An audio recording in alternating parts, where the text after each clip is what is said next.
ಒಟ್ಟು 28 ಕ್ಷೇತ್ರಗಳಲ್ಲಿ ಮುಸಲ್ಮಾನರ ಓಟು ಡಿವೈಡ್ ಆಗಿ ಕಾಂಗ್ರೆಸ್ ಇವತ್ತು ಸೋತಿದೆ. ಕಾಂಗ್ರೆಸ್ ಅರ್ಥ ಮಾಡ್ಕೋಬೇಕು. ಮುಸಲ್ಮಾನರಿಗೆ ಯಾವಾಗ ತಮಗೆ ಅಧಿಕಾರ ಸಿಗುತ್ತೆ, ತಮ್ಮ ಅಸ್ತಿತ್ವ ಉಳಿಯುತ್ತೆ ಅಂದರೆ ಅವ್ರು ಖಂಡಿತ ನಿಮ್ಮ ಜೊತೆನೂ ಬರಲ್ಲ. ಅವರು ನೀವೇನೋ ಓಲೈಕೆ ಮಾಡಿ ಮಾಡಿ ಮಾಡಿ ನಾವೇನೋ ಸಾಧನೆ ಮಾಡಿಬಿಡ್ತೀವಿ ಅಂತ ಹೇಳ್ತಿದ್ದೀರಲ್ವಾ. ಒಂದು 25 ವರ್ಷಗಳ ಹಿಂದೆ ಲಲ್ಲೂ ಪ್ರಸಾದ್ ಯಾದವ್ ಅವರ ಕುಟುಂಬ ಬಿಹಾರನ ಆಳ್ತಾ ಇತ್ತು. ಎಲ್ಲ ಬಿಹಾರದಲ್ಲಿ ಏನೇನಿದೆ ಅದೆಲ್ಲನೂ ಕೂಡ ಲಲ್ಲೂ ಪ್ರಸಾದ್ ಯಾದವ್ ಅವರು ಕುಟುಂಬಕ್ಕೆ ಸೇರಿದ್ದು ಅಥವಾ ಅವ್ರ ಕಾರ್ಯಕರ್ತರಿಗೆ ಸೇರಿದ್ದಾಗಿತ್ತು. ಲಲ್ಲೂ ಪ್ರಸಾದ್ ಯಾದವ್ ಅವರ ಮಗಳ ಮದುವೆಗೆ ಈ ಲಲ್ಲೂ ಪ್ರಸಾದ್ ಯಾದವ್ ಅವರ ಪಕ್ಷದ ಕಾರ್ಯಕರ್ತರಿದ್ದಾರಲ್ಲ, ಅವ್ರುಗಳು ಏನು ಮಾಡಿದಾರಂತ ಗೊತ್ತಾ? ಈ ಕಾರ್ ಶೋರೂಮ್ಗಳಿದೆಯಲ್ಲ, ಈ ಕಾರ್ ಶೋರೂಮ್ಗಳಿಗೆ ಹೋಗೋದು, ಹೊಸ ಹೊಸ ಕಾರು ಸೇಲ್ ಮಾಡೋಕೆ ಇಟ್ಟಿರೋ ಕಾರುಗಳನ್ನ ಎತ್ಕೊಂಡು ಹೋಗಿ ಒಂದು 10-15 ದಿವಸ ಮದುವೆ ಮುಗಿಯೋವರೆಗೂ ಇಟ್ಕೊಂಡಿದ್ದು, ಮದುವೆ ಮುಗಿದ ಮೇಲೆ ತಂದು ವಾಪಸ್ ಬಿಡೋದು. ಇವ್ರನ್ನ ಯಾರು ಏನು ಪ್ರಶ್ನೆ ಮಾಡೋಂಗಿಲ್ಲ. ರೋಡಲ್ಲಿ ಅವರು ಹೋಗ್ತಿರುವಾಗ ಯಾವುದಾದ್ರೂ ಜ್ಯುವೆಲರಿ ಶಾಪ್ ಕಂಡ್ರೆ ಆ ಜ್ಯುವೆಲರಿ ಶಾಪಲ್ಲಿ ಒಳ್ಳೆ ಒಡವೆಗಳೇನಾದರೂ ಕಾಣಿಸ್ತು ಅಂದರೆ ಏನಿಲ್ಲ, ಹೋಗೋದು, ಅವ್ರಿಗೆ ಯಾವುದು ಬೇಕೋ ಅದನ್ನು ತೊಗೊಳ್ಳೋದು, ಬ್ಯಾಗಲ್ಲಿ ಹಾಕೊಂಡು ಸೀದಾ ಹೊಡ್ತಿರೋ. ದುಡ್ಡು ಕಾಸು ಏನೋ ಕೊಡೋವಂಥ ಪರಿಸ್ಥಿತಿ ಇಲ್ಲ, ಯಾರು ಕೇಳಂಗೂ ಇಲ್ಲ. ಇವತ್ತಿನ ಗೆಲುವಿದೆಯಲ್ಲ, ಈ NDA ಮೈತ್ರಿಕೂಟದ ಗೆಲುವು, ಈ ಗೆಲುವು ಜಂಗಲ್ ರಾಜ್ ವಿರುದ್ಧದ ಗೆಲುವು. ರಾಹುಲ್ ಗಾಂಧಿ ಅವರೇ ನೋಡಿ, ನೀವು ಸೋಲನ್ನು ಒಪ್ಕೊಳ್ಳಿ. ನಿಮ್ಮನ್ನು ಇಡೀ ದೇಶ ತಿರಸ್ಕಾರ ಮಾಡಿ ಆಗೋಗಿದೆ. ನಿಮ್ಮ ನಾಯಕತ್ವ ಜನ ಒಪ್ತಾ ಇಲ್ಲ. ಮತ್ತು ನಿಮ್ಮ ಸುಳ್ಳುಗಳು, ಇವತ್ತಿನ ಬಿಹಾರದ ಚುನಾವಣೆಯ ಸೋಲು ನಿಮ್ಮ ಸುಳ್ಳುಗಳ ಸೋಲು.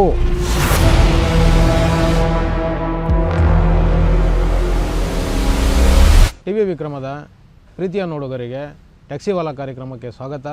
ನಾನು ನಿಮ್ಮ ನರಸಿಂಹಮೂರ್ತಿ. ವೀಕ್ಷಕರೇ, ವೃಕ್ಷಮಾತೆ ಸಾಲು ಮರದ ತಿಮ್ಮಕ್ಕ ಅವರು ದೈವಾಧೀನರಾಗಿದ್ದಾರೆ. ಅವರ ಆತ್ಮಕ್ಕೆ ಶಾಂತಿ ಕೋರೋದರ ಮುಖಾಂತರ ಇವತ್ತಿನ ಕಾರ್ಯಕ್ರಮನ ಶುರು ಮಾಡೋಣ.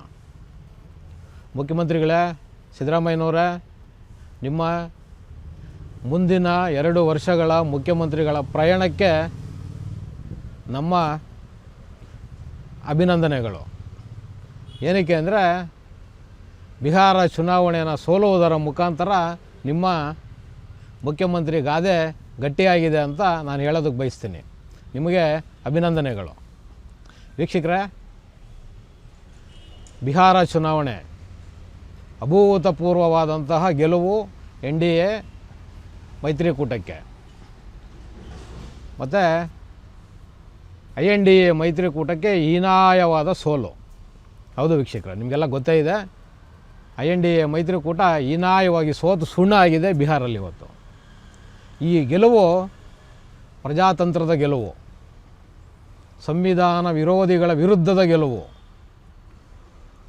ಜಂಗಲ್ ರಾಜ್ ವಿರುದ್ಧದ ಗೆಲುವು.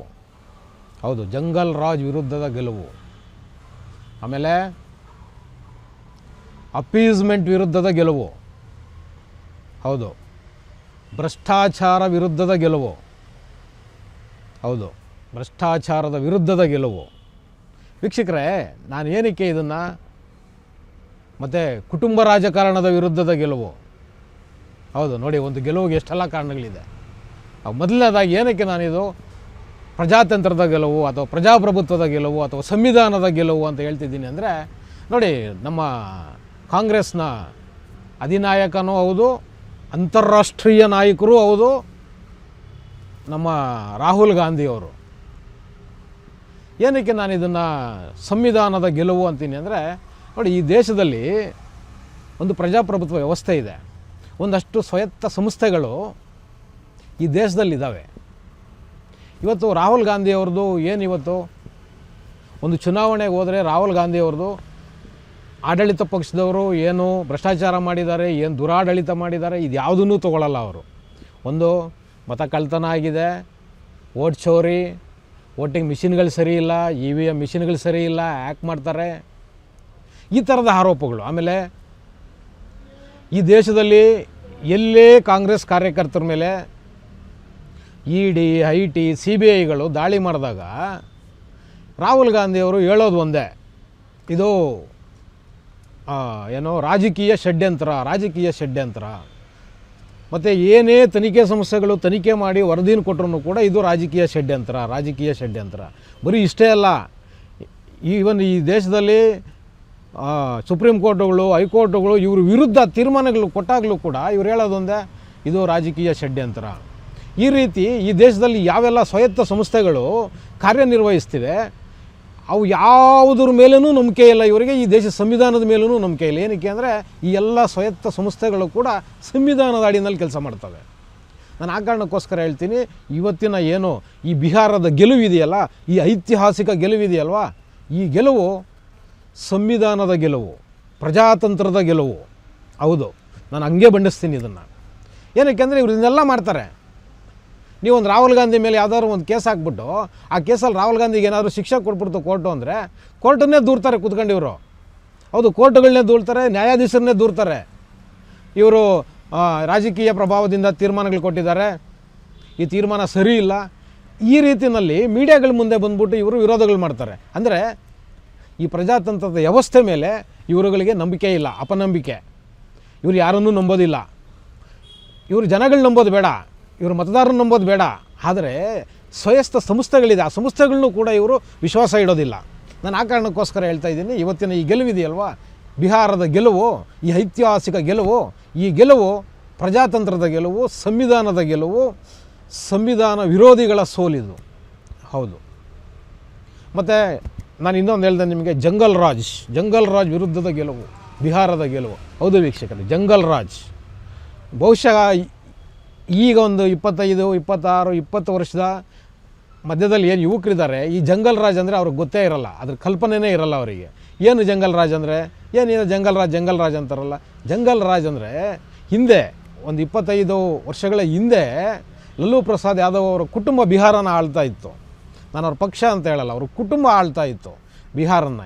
ಹೆಂಗಿತ್ತು ಅಂದರೆ ವೀಕ್ಷಕರೇ, ಎಲ್ಲ ಬಿಹಾರದಲ್ಲಿ ಏನೇನಿದೆ ಅದೆಲ್ಲನೂ ಕೂಡ ಲಲ್ಲೂ ಪ್ರಸಾದ್ ಯಾದವ್ ಕುಟುಂಬಕ್ಕೆ ಸೇರಿದ್ದು ಅಥವಾ ಅವ್ರ ಕಾರ್ಯಕರ್ತರಿಗೆ ಸೇರಿದ್ದಾಗಿತ್ತು. ಹೌದು, ಏನಿದು, ಇದರ ಅರ್ಥ ಏನು, ಗೂಢ ಅರ್ಥಗಳು ಅಂತ ನೀವು ಅಂದ್ಕೊಳ್ಬೋದು. ಏನಿಲ್ಲ, ಅದರಲ್ಲಿ ದೊಡ್ಡ ರಾಕೆಟ್ ಸೈನ್ಸ್ ಏನಿಲ್ಲ. ನೋಡಿ, ಇವರು ಅಧಿಕಾರದಲ್ಲಿದ್ದಾಗ ಲಲ್ಲೂ ಪ್ರಸಾದ್ ಯಾದವ್ ಅವರು ಏನಕ್ಕೆ ಆ ಕಾಲಘಟ್ಟನ ಜಂಗಲ್ ರಾಜ್ ಅಂತ ಕರೀತಾರೆ ಅಂದರೆ, ನಾನು ಹೇಳ್ತೀನಿ ಅದಕ್ಕೆ ಒಂದೆರಡು ಉದಾಹರಣೆಗಳು ಕೊಟ್ಟು ಮುಂದೋಗೋಣ. ನೋಡಿ, ನಾನು ಯಾವುದೋ ಮೀಡಿಯಾದಲ್ಲಿ ಕೇಳಿಸ್ಕೊಂತಿದ್ದೆ, ಲಲ್ಲೂ ಪ್ರಸಾದ್ ಯಾದವ್ ಅವರ ಮಗಳ ಮದುವೆಗೆ ಈ ಲಲ್ಲೂ ಪ್ರಸಾದ್ ಯಾದವ್ ಅವರ ಪಕ್ಷದ ಕಾರ್ಯಕರ್ತರಿದ್ದಾರಲ್ಲ, ಅವ್ರುಗಳು ಏನು ಮಾಡಿದಾರಂತ ಗೊತ್ತಾ? ಈ ಕಾರ್ ಶೋರೂಮ್ಗಳಿದೆಯಲ್ಲ, ಈ ಕಾರ್ ಶೋರೂಮ್ಗಳಿಗೆ ಹೋಗೋದು, ಹೊಸ ಕಾರು ಸೇಲ್ ಮಾಡೋಕ್ಕೆ ಇಟ್ಟಿರೋ ಕಾರುಗಳನ್ನ ಎತ್ಕೊಂಡು ಹೋಗಿ ಒಂದು 10-15 ದಿವಸ ಮದುವೆ ಮುಗಿಯೋವರೆಗೂ ಇಟ್ಕೊಂಡಿದ್ದು, ಮದುವೆ ಮುಗಿದ ಮೇಲೆ ತಂದು ವಾಪಸ್ ಬಿಡೋದು. ಇವ್ರನ್ನ ಯಾರು ಏನು ಪ್ರಶ್ನೆ ಮಾಡೋಂಗಿಲ್ಲ. ಮತ್ತು ಇವ್ರ ಮಗಳೂ ಅಷ್ಟೇ, ಇವ್ರ ಮಗಳು ಮದುವೆಗೆ ಮುಂಚೆ ಇನ್ನೇನು ಮದುವೆ ಫಿಕ್ಸ್ ಆಗಿದೆ, ಇನ್ನು ಒಂದು 10-15 ದಿವಸ ಮದುವೆ ಇದೆ ಅನ್ನೋವಾಗ ರೋಡಲ್ಲಿ ಅವರು ಹೋಗ್ತಿರುವಾಗ ಯಾವುದಾದ್ರೂ ಜ್ಯುವೆಲರಿ ಶಾಪ್ ಕಂಡ್ರೆ, ಆ ಜ್ಯುವೆಲರಿ ಶಾಪಲ್ಲಿ ಒಳ್ಳೆ ಒಡವೆಗಳೇನಾದರೂ ಕಾಣಿಸ್ತು ಅಂದರೆ ಏನಿಲ್ಲ, ಹೋಗೋದು, ಅವ್ರಿಗೆ ಯಾವುದು ಬೇಕೋ ಅದನ್ನು ತೊಗೊಳ್ಳೋದು, ಬ್ಯಾಗಲ್ಲಿ ಹಾಕೊಂಡು ಸೀದಾ ಹೊಡ್ತಿರೋ, ದುಡ್ಡು ಕಾಸು ಏನೋ ಕೊಡೋವಂಥ ಪರಿಸ್ಥಿತಿ ಇಲ್ಲ, ಯಾರು ಕೇಳಂಗೂ ಇಲ್ಲ. ಈ ರೀತಿ ಹೆಣ್ಣುಮಕ್ಕಳು ಕತ್ಲಾದ ಮೇಲೆ ಯಾರು ಹೊರಗಡೆ ಬರುವಂಥ ಪರಿಸ್ಥಿತಿನೇ ಇರಲಿಲ್ಲ ಬಿಹಾರದಲ್ಲಿ, ಲಲ್ಲೂ ಪ್ರಸಾದ್ ಯಾದವ್ ಅವರ ಆಡಳಿತದಲ್ಲಿ. ಈ ರೀತಿ ಅರಾಜಕತೆ ಆ ರಾಜ್ಯದಲ್ಲಿ ಸೃಷ್ಟಿಯಾಗಿತ್ತು. ಆ ಕಾರಣಕ್ಕೋಸ್ಕರ ನಾನಿವತ್ತು ಈ ಏನು ಇವತ್ತಿನ ಗೆಲುವಿದೆಯಲ್ಲ, ಈ NDA ಮೈತ್ರಿಕೂಟದ ಗೆಲುವು, ಈ ಗೆಲುವು ಜಂಗಲ್ ರಾಜ್ ವಿರುದ್ಧದ ಗೆಲುವು ಅಂತ ನಾನು ಹೇಳಿದ್ದು. ಇನ್ನು ಭ್ರಷ್ಟಾಚಾರದ ವಿರುದ್ಧದ ಗೆಲುವು, ಅದನ್ನೇನು ಯಾರೇನು ಹೇಳಂಗೇ ಇಲ್ಲ, ನಿಮಗೆ ಗೊತ್ತಿದೆ. ಈ ಕಾಂಗ್ರೆಸ್ ಮೈತ್ರಿಕೂಟದಲ್ಲಿ ಇದ್ದಾರಲ್ವ, ಇವೆಲ್ಲ ಭ್ರಷ್ಟರೇ, ಒಂದಲ್ಲ ಒಂದು ರೀತಿಯಲ್ಲಿ ಭ್ರಷ್ಟರೇ, ಇದೊಂದು ಭ್ರಷ್ಟ ಕೂಟ. ಅದನ್ನೇನು ನಾನು ವಿಶ್ಲೇಷಣೆ ಮಾಡೋ ಅಗತ್ಯ ಇಲ್ಲ ಅಂತ ಅಂದ್ಕೊಂಡಿದ್ದೀನಿ. ನಿಮಗೆಲ್ಲ ಗೊತ್ತೇ ಇದೆ ಇವ್ರ ಭ್ರಷ್ಟಾಚಾರಗಳು. ಇನ್ನು ಲಲ್ಲೂ ಪ್ರಸಾದ್ ಯಾದವ್ ಅವರ ಭ್ರಷ್ಟಾಚಾರ ಅಂತೂ ಸಾಬೀತಾಗಿ ಅವ್ರ ಶಿಕ್ಷೆನೂ ಅನುಭವಿಸ್ಕೊಂಡು ಬಂದಿಗೆ ಮನೇಲಿ ಕೂತಿದ್ದಾರೆ. ಹಾಗಾಗಿ ಇದು ಭ್ರಷ್ಟಾಚಾರ ವಿರುದ್ಧ ಜನ ಕೊಟ್ಟಿರೋ ಒಂದು ದೊಡ್ಡ ಬಹುಮತ ಅಂತ ನಾನು ಹೇಳೋಕ್ಕೆ ಇಷ್ಟಪಡ್ತೀನಿ. ಇನ್ನು ಕುಟುಂಬ ರಾಜಕಾರಣದ ವಿರುದ್ಧದ ಗೆಲುವು, ಹೌದು, ಇದೆಲ್ಲ ಒಪ್ಕೊಳ್ಳೇಬೇಕು. ಕುಟುಂಬ ರಾಜಕಾರಣದ ವಿರುದ್ಧದ ಗೆಲುವೇ ಇದು. ಏನಕ್ಕೆ ಅಂದರೆ ಕಾಂಗ್ರೆಸ್ ದೊಡ್ಡ ಕುಟುಂಬ ರಾಜಕಾರಣ. ಏನಕ್ಕೆ ಅಂದರೆ ಜವಾಹರ್ಲಾಲ್ ನೆಹರೂರವರಿಂದ ಹಿಡಿದು ಇಂದಿರಾ ಗಾಂಧಿ ಅವರ ಆದಿಯಾಗಿ ಇಲ್ಲಿವರೆಗೂ ರಾಹುಲ್ ಗಾಂಧಿ ಅವರ ತನಕ ಇಡೀ ಇಂಡಿಯನ್ ನ್ಯಾಷನಲ್ ಕಾಂಗ್ರೆಸ್ಸನ್ನು ಒಂದು ಕುಟುಂಬ ಹಿಡ್ಕೊಂಡು ಇವತ್ತು ಕೂತಿದೆ. ಇನ್ನು ಬಿಹಾರದಲ್ಲಿ ಇವ್ರ ಜೊತೆಯಲ್ಲಿದ್ದ ಅತೀ ದೊಡ್ಡ ಪಕ್ಷ RJD, ಲಲ್ಲೂ ಪ್ರಸಾದ್ ಯಾದವ್ ಅವರ ಕುಟುಂಬಕ್ಕೆ ಸೀಮಿತವಾಗಿರುವಂಥ ಪಕ್ಷ. ಆ ಕಾರಣಕ್ಕೋಸ್ಕರ ನಾನು ಹೇಳಿದ್ದು ಕುಟುಂಬ ರಾಜಕಾರಣದ ವಿರುದ್ಧದ ಜನಾದೇಶ ಇವತ್ತು ಬಿಹಾರದಲ್ಲಿ ಸಿಕ್ಕಿರೋದು. ಇದು ಬರೀ ಜನಾದೇಶ ಅಲ್ಲ, ಇದೊಂದು ಐತಿಹಾಸಿಕ ಜನಾದೇಶ. ಹೌದು ವೀಕ್ಷಕರು, ಇದೊಂದು ಐತಿಹಾಸಿಕ ಜನಾದೇಶ, ಗೂಂಡಾ ರಾಜ್ಯದ ವಿರುದ್ಧ ಜನಾದೇಶ. ಇದು ತುಂಬ ಚೆನ್ನಾಗಿ ಫಲಿತಾಂಶಗಳು ಬಂದಿದೆ. ಇವತ್ತಾಗಲೇ ಕಾಂಗ್ರೆಸ್ ಅವರು ಮತ್ತೆ ಅದೇ ಸ್ಟಾರ್ಟ್ ಮಾಡಿದ್ದಾರೆ, ಏನು ಮತ್ತೆ ಚೋರಿ ಮಾಡಿದ್ದಾರೆ. ಅದು ಹೆಂಗೆ 200 ಚಿಲ್ಲರೆ ಗೆಲ್ಲಕ್ಕಾಗ್ಬಿಡ್ತೀವಿ ಇವ್ರ ಕೈನಲ್ಲಿ, ಏನಂತ ಘನಕಾರ್ಯಗಳು ಮಾಡಿದ್ದಾರೆ. ಈ ಥರ ಅವ್ರವ್ರಿಗೆ ತೋಚಿದಂಗೆ ಅವ್ರವ್ರುಗಳು ವ್ಯಾಖ್ಯಾನಗಳು ಮಾಡ್ಕೊಂಡು ಹೋಗ್ತಿದ್ದಾರೆ. ಅದರಲ್ಲೂ ನಮ್ಮ ಕರ್ನಾಟಕದಲ್ಲಿ ಹರಿಪ್ರಸಾದ್ ಅಂತ ಒಬ್ಬರು ಇದ್ದಾರೆ, ದೊಡ್ಡ ರಾಜಕಾರಣಿ, ಅನುಭವಿ ರಾಜಕಾರಣಿ. ಒಂದು ಸರಿನೂ ಎಲೆಕ್ಷನ್ಗೆ ಗೆಲ್ದಿರ ತನ್ನ ಇಡೀ ಜೀವಮಾನನ ಅಧಿಕಾರನ ಅನುಭವಿಸಿರೋ ದೊಡ್ಡ ರಾಜಕಾರಣಿ. ಅವ್ರು ಹೇಳ್ತಾರೆ ಇದು ಚುನಾವಣಾ ಆಯುಕ್ತರ ಗೆಲುವು, ಚುನಾವಣಾ ಆಯುಕ್ತರು ಬಿ ಜೆ ಪಿ ಜೊತೆ ಸೇರ್ಕೊಂಡು ಶಾಮೀಲಾಗಿ ಚುನಾವಣಾ ಅಕ್ರಮನ ಮಾಡಿ BJPಗೆ ಗೆಲುವು ಆಗುವಾಗ ಮಾಡಿದ್ದಾರೆ. ಇಲ್ಲಿ ಯಾರೋ ಬಂದು ಮತ ಹಾಕೋಕ್ಕೆ ಜನ ಬಂದಿಲ್ಲ, ಜನ ಬಂದು ಮತನೇ ಹಾಕಿಲ್ಲ ಅಂದಮೇಲೆ ಇನ್ನು ಗೆಲುವು ಇನ್ನೇನು ಅನ್ನೋ ಲೆಕ್ಕದಲ್ಲಿ ಅವ್ರು ಮಾತಾಡ್ತಿದ್ದಾರೆ. ಯಾರು ಏನೇ ಮಾತಾಡ್ಕೊಳ್ಳಿ, ಮತದಾರರು ಫೈನಲ್ಲಾಗಿ ತಮ್ಮ ಆಯ್ಕೆನ ತಾವು ಮಾಡ್ಕೊಂಡಿದ್ದಾರೆ. ಕಾಂಗ್ರೆಸ್ನವ್ರು ಯಾರು ಏನೇ ಮಾತಾಡಲಿ ಜನಾದೇಶ ಬಂದಾಗಿದೆ, ಜನಾದೇಶನ ಒಪ್ಕೊಳ್ಬೇಕು. ನಿತೀಶ್ ಕುಮಾರ್ ಅವರು ಈಗ 10ನೇ ಬಾರಿಗೆ ಬಹುಶಃ ಅವರು CM ಆಗ್ಬೋದು ಈಗ NDA ಮೈತ್ರಿಕೂಟದ ಸಹಕಾರದಿಂದ. ಆಮೇಲೆ ಕಾಂಗ್ರೆಸ್ನವರು ಈಗಾಗಲೇ ಸ್ಟಾರ್ಟ್ ಮಾಡಿದ್ದೀರಿ ನೀವು ಎಲೆಕ್ಷನ್ ಕಮಿಷನರ್ ಮೇಲೆ ಆರೋಪಗಳು. ರಾಹುಲ್ ಗಾಂಧಿ ಅವರೇ ನೋಡಿ, ನೀವು ಸೋಲನ್ನು ಒಪ್ಕೊಳ್ಳಿ, ನಿಮ್ಮನ್ನು ಇಡೀ ದೇಶ ತಿರಸ್ಕಾರ ಮಾಡಿ ಆಗೋಗಿದೆ. ನಿಮ್ಮ ನಾಯಕತ್ವ ಜನ ಒಪ್ತಾ ಇಲ್ಲ. ಮತ್ತು ನಿಮ್ಮ ಸುಳ್ಳುಗಳು ಇವತ್ತಿನ ಬಿಹಾರದ ಚುನಾವಣೆಯ ಸೋಲು ನಿಮ್ಮ ಸುಳ್ಳುಗಳ ಸೋಲು, ನಿಮ್ಮ ಸುಳ್ಳುಗಳ ಸೋಲು. ವೀಕ್ಷಕರೇ ಹೇಳಿ, ಎಂಥ ಅಯೋಗ್ಯರಿವರು ಅಂದರೆ ಒಂದು ಸಣ್ಣ ಮಗುಗೂ ಅರ್ಥ ಆಗುತ್ತೆ. ಇವರೇನು ಘೋಷಣೆ ಮಾಡಿದ್ರು, ಪ್ರತಿಯೊಂದು ಕುಟುಂಬಕ್ಕೂ ಒಂದು ಸರ್ಕಾರಿ ನೌಕರಿ. 5ನೇ ಕ್ಲಾಸ್ 6ನೇ ಕ್ಲಾಸ್ ಓದೋ ಮಗುಗೂ ಅರ್ಥ ಆಗುತ್ತೆ ಕಣ್ರಿ. ಬಿಹಾರದಲ್ಲಿ 2,50,00,000 ಕುಟುಂಬಗಳಿದೆ. ಲೆಕ್ಕ ಮಾಡಿ, 2,50,00,000 ಕುಟುಂಬಗಳಿದೆ. ಬಿಹಾರ ಅನ್ನೋ 243 ವಿಧಾನಸಭಾ ಕ್ಷೇತ್ರಗಳನ್ನ ಇಟ್ಕೊಂಡಿರೋ ಒಂದು ರಾಜ್ಯದಲ್ಲಿ 2.5 ಕೋಟಿ ಸರ್ಕಾರಿ ಉದ್ಯೋಗಗಳನ್ನು ಸೃಷ್ಟಿ ಮಾಡೋಕ್ಕಾಗತ್ತಾ? ಯೋಚನೆ ಮಾಡಿ. ನನಗೆ ಮಾತಾಡ್ತಿರೋ ನಗು ಬರ್ತಿದೆ ನನಗೆ. ಆದರೆ ನೋಡಿ, ಈ ಭ್ರಷ್ಟ ಕೂಟದಲ್ಲಿದ್ದಾರಲ್ಲ, ಈ ಸುಳ್ಳು ಕೂಟದಲ್ಲಿ, ಆದರೆ ಇವ್ರ ತಲೆಯಲ್ಲಿ ಇದು ಓಡಲೇ ಇಲ್ಲ. ಆದರೆ ಬಿಹಾರದ ಮತದಾನ ಬುದ್ಧಿವಂತ ಇದ್ದಾನೆ. ಆ ಮತದಾರನಿಗೆ ಅರ್ಥ ಆಯಿತು, ಸುಳ್ಳು ಹೇಳ್ತಿದ್ದಾರೆ ಇವರು. ಅಷ್ಟೊಂದು ಉದ್ಯೋಗಗಳನ್ನ ಸೃಷ್ಟಿ ಮಾಡೋಕ್ಕೆ ಸರ್ಕಾರಕ್ಕೆ ಸಾಧ್ಯನೇ ಇಲ್ಲ. ಅದು ಏನವ್ರು ಹೇಳಿದ್ದು, ಸರ್ಕಾರಿ ಉದ್ಯೋಗ. ಹೋಗಲಿ 2.5 ಕೋಟಿ ಉದ್ಯೋಗ ಸೃಷ್ಟಿ ಮಾಡ್ತೀವಿ ಅಂದಿದ್ರು, ಅದ್ರ ಅರ್ಥ ಬೇರೆ ಥರ ವ್ಯಾಖ್ಯಾನ ಜನ ಮಾಡ್ಕೊತ ಇದ್ರು. ಆದರೆ ಇವ್ರು ಹೇಳಿದ್ದು ಸರ್ಕಾರಿ ಉದ್ಯೋಗ ಪ್ರತಿ ಮನೆಗೂ ಅಂತ ಹೇಳ್ಬಿಟ್ರು. ನೋಡಿ, ಅದು ಸಮಸ್ಯೆ ಆಗಿದ್ದು. ಹೌದು, ಅದು ಸಮಸ್ಯೆ ಆಗಿದ್ದು. ಇವರ ಈ ಸುಳ್ಳುಗಳಿದೆಯಲ್ಲ, ಈ ಸುಳ್ಳುಗಳು ನಿಜವಾಗ್ಲೂ ಅವರಿಗೆ ಹಿನ್ನಡೆ ಆಯಿತು. ಮತ್ತು ಇವ್ರೇನೋ ದೊಡ್ಡ ಘಟಬಂಧನ್ ನಾವೆಲ್ಲ ಒಟ್ಟಿಗೆ ಇದ್ದೀವಿ ಅಂತಾರಲ್ವ. ಇದು ಕೇವಲ ಜನರ ಕಣ್ಣೊರೆಸೋವಂಥ ಒಂದು ಘಟಬಂಧನ್ ಇದು. ನಾನು ಏನಕ್ಕೆ ಇದು ನಿಂಗೆ ಹೇಳ್ತಿದ್ದೀನಿ ಅಂದರೆ, ನೋಡಿ, ನೀವು ಬಿಹಾರದ ಚುನಾವಣೆಯನ್ನು ತಗೊಳ್ಳಿ. ಬಿಹಾರದ 243 ವಿಧಾನಸಭಾ ಕ್ಷೇತ್ರಗಳಲ್ಲೂ ಕೂಡ ಇವರು ಎಲ್ಲೂ ಕೂಡ ಕರೆಕ್ಟಾಗಿ ಸೀಟ್ ಶೇರಿಂಗ್ ಮಾಡ್ಕೊಂಡು ಒಂದೊಂದು ಕ್ಷೇತ್ರದಲ್ಲಿ ಒಬ್ಬೊಬ್ಬರೇ ಪಾರ್ಟಿಯವರು ನಿಂತೇ ಇಲ್ಲ. ಇವರು 12 ಕ್ಷೇತ್ರಗಳಲ್ಲಿ ಇವರು ಫ್ರೆಂಡ್ಲಿ ಫೈಟ್ ಮಾಡಿದ್ದಾರೆ. ಇವ್ರು ಯಾರು ಮಿತ್ರಕೂಟದಲ್ಲಿ ಇದ್ರಲ್ಲ, ಇವ್ರು ಮಿತ್ರಕೂಟದವರು 12 ವಿಧಾನಸಭಾ ಕ್ಷೇತ್ರಗಳಲ್ಲಿ ಎಲ್ಲರೂ ಅಭ್ಯರ್ಥಿಗಳನ್ನ ಹಾಕಿದ್ದಾರೆ. ಎಲ್ಲರ ವಿರುದ್ಧ ಎಲ್ಲರೂ ಹೋರಾಟ ಮಾಡಿದಾರಲ್ಲಿ. ಒಂದು ದುರದೃಷ್ಟ ಏನು ಗೊತ್ತಾ, ಆ 12 ಕ್ಷೇತ್ರಗಳನ್ನು ಕಳ್ಕೊಂಡಿದ್ದಾರೆ ಇವರು. ಮತ್ತು ಇವ್ರದ್ದು ತುಂಬ ದೊಡ್ಡ ಒಂದು ಮ್ಯಾಥಮೆಟಿಕ್ಸ್ ಇತ್ತು. ಏನು MY ಹೌದು, MY ಕನ್ಸಲ್ಟೇಷನ್. ಏನು MY ಅಂದರೆ ಮುಸ್ಲಿಂ ಮತ್ತು ಯಾದವ ಕಾಂಬಿನೇಷನ್ನಲ್ಲಿ ನಾವು ಗೆಲ್ತೀವಿ ಅನ್ನೋ ಒಂದು ಲೆಕ್ಕಾಚಾರ ಇತ್ತು. ವೀಕ್ಷಕರೇ, ಇಲ್ಲಿ ನಾನು ಈ ಸಂದರ್ಭದಲ್ಲಿ OWC ಅವರಿಗೆ ಒಂದು ಟ್ಯಾಂಕ್ಸ್ ಹೇಳ್ತೀನಿ. ಹೌದು, ಅಸಾದುದ್ದೀನ್ OWC ಅವರಿಗೆ ಒಂದು ಟ್ಯಾಂಕ್ಸ್. ಏನಕ್ಕೆ ನಾನು ಅವ್ರಿಗೆ ಹೇಳ್ತಿದ್ದೀನಿ ಅಂದರೆ, ನೋಡಿ, ಈ OWC ಇದ್ದಾರಲ್ವಾ, ಈ ಒಂದು OWC MYM ಪಕ್ಷ ಇದೆಯಲ್ವ, ಇದು ಸ್ಥಾಪನೆ ಆಗಿದ್ದೇ ಮುಸ್ಲಿಮರನ್ನ ಗುರಿಯಾಗಿಸ್ಕೊಂಡು ಮುಸ್ಲಿಂ ಮತಗಳನ್ನ ತನ್ನೊಟ್ಟಿಗೆ ತಗೋಬೇಕು ಅಂತಲೇ ಇದು ಸ್ಥಾಪನೆ ಆಗಿದ್ದು. ಈ ಇರೋದು ಕೂಡ ಅವರೇನೆ, ಮುಸ್ಲಿಮರೇ ಅವ್ರ ಜೊತೇಲಿ ಇರೋದು. ತುಂಬ ದೊಡ್ಡ ಮಟ್ಟದಲ್ಲಿ ಬೇರೆ ಸಮುದಾಯದವ್ರು ಯಾರೂ ಅವ್ರ ಜೊತೇಲಿ ಇಲ್ಲ. ನೋಡಿ, ಇವತ್ತು ಯಾವ ಕಾಂಗ್ರೆಸ್ಸು ದೇಶಾದ್ಯಂತ ಓಲೈಕೆ ರಾಜಕಾರಣ, ಯಾರನ್ನ ಓಲೈಕೆ ಮಾಡ್ತಿರೋದು? ಮುಸಲ್ಮಾನರನ್ನು ಓಲೈಕೆ ಮಾಡ್ತಿರೋದು ಅವರು. ಅವ್ರೇನು ಹಿಂದೂಗಳನ್ನೇನು ಓಲೈಕೆ ಮಾಡ್ತಿಲ್ಲ ಅವರು. ನಾವು ಓಲೈಕೆ ಮಾಡಿ ಮುಸಲ್ಮಾನರನ್ನ ಎಲ್ಲ ಒಟ್ಟಿಗೆ ನಾವು ತೊಗೊಂಡೋಗಿ ನಾವು ಈ ದೇಶನ ಆಳ್ತೀವಿ ಅಂತ ಹೇಳಿ ಹೊರಟ್ರಿವರು.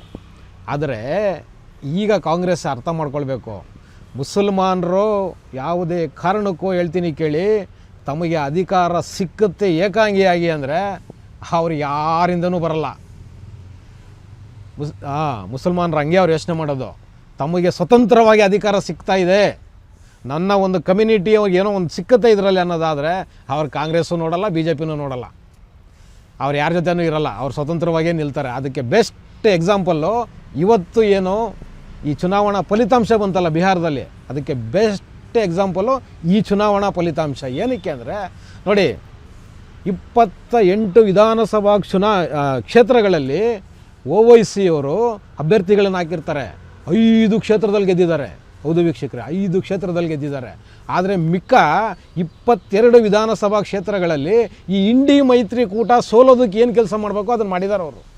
ಹೌದು, ಅದನ್ನು ಮಾಡಿದ್ದಾರೆ. ಏನಕ್ಕೆ ಅಂದರೆ ಮುಸ್ಲಿಂ ಓಟ್ನ ಸ್ಪ್ರೆಡ್ ಮಾಡಿಬಿಟ್ಟಿದ್ದಾರೆ, ಮುಸ್ಲಿಂ ಓಟ್ ಡಿವೈಡ್ ಆಗೋಗ್ಬಿಟ್ಟಿದೆ. ಆ ಕಾರಣಕ್ಕೋಸ್ಕರ ಅವರು ಸೋತಿದ್ದಾರೆ. ಹೌದು, ಒಟ್ಟು 28 ಕ್ಷೇತ್ರಗಳಲ್ಲಿ ಮುಸಲ್ಮಾನರ ಓಟು ಡಿವೈಡ್ ಆಗಿ ಕಾಂಗ್ರೆಸ್ ಇವತ್ತು ಸೋತಿದೆ. ಕಾಂಗ್ರೆಸ್ ಅರ್ಥ ಮಾಡ್ಕೋಬೇಕು, ಮುಸಲ್ಮಾನರಿಗೆ ಯಾವಾಗ ತಮಗೆ ಅಧಿಕಾರ ಸಿಗುತ್ತೆ, ತಮ್ಮ ಅಸ್ತಿತ್ವ ಉಳಿಯುತ್ತೆ ಅಂದರೆ ಅವ್ರು ಖಂಡಿತ ನಿಮ್ಮ ಜೊತೆನೂ ಬರಲ್ಲ ಅವರು. ನೀವೇನೋ ಓಲೈಕೆ ಮಾಡಿ ಮಾಡಿ ಮಾಡಿ ನಾವೇನೋ ಸಾಧನೆ ಮಾಡಿಬಿಡ್ತೀವಿ ಅಂತ ಹೇಳ್ತಿದ್ದೀರಲ್ವ, ನೀವು ನಮ್ಮಂಗೆ ಇಲ್ಲ ಅವ್ರುಗಳನ್ನ. ಆಯ್ತಾ? ಇವತ್ತು ನಿಮ್ಮನ್ನು ಕಾಂಗ್ರೆಸ್ಸನ್ನು ಇವತ್ತು ಮುಸಲ್ಮಾನರು ಕೂಡ ಕೈ ಬಿಡುವಂಥ ಪರಿಸ್ಥಿತಿನ ನಿರ್ಮಾಣ ಮಾಡ್ತಿದೆ ದೇಶದಲ್ಲಿ ಮುಸಲ್ಮಾನ್ ಕಮ್ಯುನಿಟಿ. ಇವತ್ತು ಇದು ಬಹುಶಃ ಬಿಹಾರದಿಂದನೇ ಸ್ಟಾರ್ಟ್ ಆಗಿದೆ ಈಗ. ಹೌದು, ಬಿಹಾರದಿಂದನೇ ಸ್ಟಾರ್ಟ್ ಆಗಿದೆ. ಅದರ ಇಂಡಿಕೇಶನ್ ಸಿಗ್ತಾ ಇದೆ. ರಾಹುಲ್ ಗಾಂಧಿ ಅವರೇ, ಅರ್ಥ ಮಾಡ್ಕೊಳ್ಳಿ, 150 ವರ್ಷದ ಇತಿಹಾಸ ನಿಮ್ಮ ಪಕ್ಷಕ್ಕೆ. ರಾಹುಲ್ ಗಾಂಧಿ ಅವರೇ, 150 ವರ್ಷದ ಇತಿಹಾಸ. ನೀವು ಗೆದ್ದಿದ್ದೆಷ್ಟು? ಎಷ್ಟು ರೀ? 61 ಔಟ್ ಆಫ್ 6. ರಾಹುಲ್ ಗಾಂಧಿ ಅವರೇ, ಔಟ್ ಆಫ್ 6. OWC ಅವರೇ ಪರವಾಗಿಲ್ಲ ರೀ, 28 ಕಡೆ ನಿಂತು ಅಟ್ಲೀಸ್ಟ್ 5 ಗೆದ್ದಿದ್ದಾರೆ. ನೀವು 61 ಕಡೆ ನಿಂತು ಏನು ನಿಮ್ಮ ಸಾಧನೆ? ನೀವು ಮಹಾನ್ ನಾಯಕರಲ್ವಾ, ನೀವು ಅಂತಾರಾಷ್ಟ್ರೀಯ ಮಟ್ಟದ ನಾಯಕರು. ಇಷ್ಟೇನಾ ನಿಮ್ಮ ಪರ್ಫಾರ್ಮೆನ್ಸು? ಹೇಳ್ರಿ ರಾಹುಲ್ ಗಾಂಧಿ ಅವರೇ, ಎಲ್ಲೋಯ್ತು ನಿಮ್ಮ ಓಟ್ ಚೋರಿ, ಮತಾಧಿಕಾರ? ಎಲ್ಲೋಯ್ತು ರೀ? ನೀವು ಎಷ್ಟು ಸುಳ್ಳುಗಳು ಹೇಳ್ತಿದ್ದೀರಾ ಅಂತ ಹೇಳ್ಬಿಟ್ಟು ಜನರಿಗೆ ಗೊತ್ತಾಗೋಗಿದೆ. ಹೌದು, ಜನರಿಗೆ ಗೊತ್ತಾಗೋಗಿದೆ. ಸುಳ್ಳರಿಗೆ ಓಟ್ ಹಾಕಲ್ಲ ಅಂತ ಜನ ಸಾಬೀತು ಮಾಡಿಬಿಟ್ಟಿದ್ದಾರೆ. ವಿಶೇಷವಾಗಿ ಬಿಹಾರದ ಹೆಣ್ಣುಮಕ್ಕಳು ತುಂಬ ಜಾಗೃತರಾಗಿದ್ದಾರೆ. ನಿಮಗೆ ಅಧಿಕಾರ ಕೊಡೋಕ್ಕೆ ರೆಡಿ ಇಲ್ಲ ಅವ್ರೀಗ. ಹೌದು, ಬಿಹಾರದ ಹೆಣ್ಣುಮಕ್ಕಳು ತುಂಬ ಪ್ರಬುದ್ಧರಾಗಿ ಎಲ್ಲ ರೀತಿಯಲ್ಲೂ ಯೋಚನೆ ಮಾಡಿ ಈ ಚುನಾವಣೆಯಲ್ಲಿ ಮತದಾನ ಮಾಡಿ ನಿಮ್ಮನ್ನು ಮನೆ ಕಳಿಸಿದ್ದಾರೆ. ರಾಹುಲ್ ಗಾಂಧಿ ಅವರೇ, ನಿಮ್ಮನ್ನು ದೇಶ ಒಪ್ತಾ ಇಲ್ಲ, ದೇಶದ ಮತದಾರರು ಒಪ್ತಾ ಇಲ್ಲ. ಆ ಕಾರಣಕ್ಕೆ ನಿಮ್ಮ ಏನು ಕುಟುಂಬ ರಾಜಕಾರಣ ಇದೆಯಲ್ಲ, ದಯವಿಟ್ಟು ಈಗಲಾದರೂ ಆ ಕುಟುಂಬ ರಾಜಕಾರಣದಿಂದ ಹೊರಗಡೆ ಬಂದು ನಿಮ್ಮಲ್ಲಿ ಯಾರಿಗೆ ಅರ್ಹತೆ ಇದೆ ಪಕ್ಷನ ಸಂಘಟನೆ ಮಾಡೋದಕ್ಕೆ, ನಿಮ್ಮ ಪಕ್ಷನ ಇಡೀ ದೇಶಾದ್ಯಂತ ಸಂಘಟಿಸೋದಕ್ಕೆ ಯಾರಿಗೆ ಶಕ್ತಿ ಇದೆ ಅಂಥವ್ರನ್ನ ಹುಡುಕಿ ನೀವು ಅವರಿಗೆ ಅಧಿಕಾರನ ಕೊಟ್ಟು ನೀವು ಅವ್ರ ಹಿಂದೆ ಇದ್ದರೆ ಅಟ್ಲೀಸ್ಟ್ ನೀವು ಒಂದು ಯಾವುದಾದ್ರೂ ಒಂದು ಸಂಸತ್ ಚುನಾವಣೆಗೆ ನಿಂತು ಒಂದು ಲೋಕಸಭಾ ಕ್ಷೇತ್ರದಲ್ಲಿ ಗೆದ್ದು ಸಂಸದರಾಗೋಗಿ ಆ ಮೂಲಕ ನೀವು ಪ್ರಧಾನಮಂತ್ರಿ ಏನಾದರೂ ಆದರೂ ಆಗ್ಬೋದು. ಆದರೆ ದಯವಿಟ್ಟು ನಿಮ್ಮ ನಾಯಕತ್ವನ ಇಲ್ಲಿಗೆ ನಿಲ್ಲಿಸಿ, ನಿಮ್ಮ ನಾಯಕತ್ವನ ನಿಲ್ಲಿಸಿ ಮುಂದೆ ನಿಮ್ಮಲ್ಲಿ ಸಾಕಷ್ಟು ಜನ ಪ್ರತಿಭಾವಂತರು ಕಷ್ಟಪಟ್ಟು ಪಕ್ಷಕ್ಕೋಸ್ಕರ ದುಡಿದಿರೋ ಮಲ್ಲಿಕಾರ್ಜುನ ಖರ್ಗೆ ಅವರು, DK ಶಿವಕುಮಾರು, ನಮ್ಮ ಕರ್ನಾಟಕದಲ್ಲಿ ಇನ್ನೊಬ್ಬರು ಈಗ ಮುಖ್ಯಮಂತ್ರಿ ಆಗಿರೋ ಸಿದ್ದರಾಮಯ್ಯನವ್ರು ಇದ್ದಾರೆ ನೋಡಿ. ಇಂಥವ್ರನ್ನ ಹುಡುಕಿ ಯಾರಿಗಾದರೂ ನಾಯಕತ್ವನ ವಹಿಸಿ ಸಾಧ್ಯವಾದರೆ ನೀವು ಅವ್ರ ಹಿಂದೆ ನಿಲ್ಲಿ. ಮೋಸ್ಟ್ಲಿ ಕಾಂಗ್ರೆಸ್ನ ಸಂಘಟನೆ ಮಾಡೋ ಶಕ್ತಿ ಖಂಡಿತವಾಗ್ಲೂ ಇವ್ರುಗಳಿಗಂತೂ ಇದೆ, ಆದರೆ ನಿಮಗಿಲ್ಲ. ಆ ಕಾರಣಕ್ಕೋಸ್ಕರ ಮುಂದಿನ ದಿನಗಳಲ್ಲಿ ನೀವು ನಿಮ್ಮ ಕಾಂಗ್ರೆಸ್ನ ಹಿಡಿತ ಏನು ಹಿಡ್ಕೊಂಡಿದ್ದೀರಲ್ಲ ನಿಮ್ಮ ಕುಟುಂಬ, ಅದನ್ನು ಯಾರಾದರೂ ಕಾರ್ಯಕರ್ತರಿಗೆ ಹಸ್ತಾಂತರ ಮಾಡಿ ಈ ಪ್ರಜಾತಂತ್ರ ವ್ಯವಸ್ಥೆ ಇದೆಯಲ್ವಾ, ಆ ಪ್ರಜಾತಂತ್ರ ವ್ಯವಸ್ಥೆನಾದ್ರೂ ಉಳಿಸಿ ಅಂತ ಹೇಳುವುದರ ಮುಖಾಂತರ ಇವತ್ತಿನ ಟ್ಯಾಕ್ಸಿವಾಲ ಕಾರ್ಯಕ್ರಮನ ಮುಗಿಸ್ತಾ ಇದ್ದೀನಿ. ಶೇರ್ ಮಾಡಿ, ಸಬ್ಸ್ಕ್ರೈಬ್ ಮಾಡಿ, ಹೆಚ್ಚೆಚ್ಚು ಕಮೆಂಟ್ ಮಾಡುವುದರ ಮುಖಾಂತರ ನಮ್ಮನ್ನು ಪ್ರೋತ್ಸಾಹಿಸ್ತೀರಿ. ಟಿವಿ ವಿಕ್ರಮ, ದೇಶ ನಿಮ್ಮ ಕೈಯಲ್ಲಿ. ಈ ಕಾರ್ಯಕ್ರಮ ನಿಮಗೆ ಇಷ್ಟ ಆಗಿದ್ದಲ್ಲಿ ಲೈಕ್, ಶೇರ್ ಹಾಗೂ ಕಮೆಂಟ್ ಮಾಡಿ. ಟಿವಿ ವಿಕ್ರಮದ ಕಾರ್ಯಕ್ರಮಗಳನ್ನು ನಿರಂತರವಾಗಿ ವೀಕ್ಷಿಸಲು ಸಬ್ಸ್ಕ್ರೈಬ್ ಮಾಡಿ, ಬೆಲ್ ಐಕನ್ ಒತ್ತಿ.